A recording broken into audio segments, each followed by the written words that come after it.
अखेर सुधाकर आला मुजुमदारांच्या घरी। मित्रांनो, धैर्याने जो प्लॅन बनवला होता तो प्लॅन मात्र आजच्या भागामध्ये सक्सेस होताना पाहायला मिळाला आहे। तर जुळले गाठ ग मालिकेच्या आजच्या भागामध्ये काय घडलंय चला संपूर्ण जाणून घेऊयात। मित्रांनो, पाहायला मिळतंय की आता धैर्याच्या मोबाईलवरती कॉल आलेला असतो पोलीस ऑफिसरचा। धैर्याने एका दुसऱ्या पोलीस ऑफिसरला देखील काम सांगून ठेवलेलं असतं आणि सुधाकर काकांचा नंबर तिकडे दिलेले असतो। त्या नंबरचं लोकेशन आता ट्रेस होतं आणि ते पोलीस ऑफिसर मिळून आता सुधाकर काकांना थेट मुजुमदारांच्या घरामध्ये घेऊन येतात। त्यावेळेस मित्रांनो, आता सुधाकर घरात येतो आणि सुधाकरला पाहिल्यानंतर सावीला भानच राहत नाही। सावी बोलते की काका कसे आहात तुम्ही, बरे आहात ना, अशी अवस्था तुमची कशी झाली। आता ती चांगल्यारीत्या बोलू लागते मित्रांनो। त्यावेळेस दामिनीला लगेच शंका होते आणि दामिनी बोलते की सावी तुला सगळं कसं आठवतंय, तू बरी झाली आहेस का। धैर्याला देखील अतिशय मोठा धक्का बसतो। तर मित्रांनो, सावीचा देखील बिंग फुटला आहे, परंतु सुधाकर मात्र मुजुमदारांच्या घरामध्ये आल्यानंतर आता इकडे दामिनीच्या पोटात अतिशय मोठा गोळा आलेला आहे, कारण दामिनीचं सर्व काही बिंग फुटणार आहे मित्रांनो आणि दामिनीला कदाचित आता जेलमध्ये जावं लागू शकतं। सुधाकरकडे सर्व पुरावे आहेत मित्रांनो आणि त्या पुराव्यामुळे दामिनी अखेर आता जेलबंद होऊ शकते। तर मित्रांनो, जुळली गाठ ग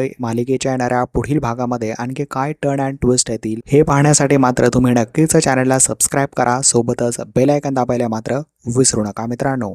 अखेर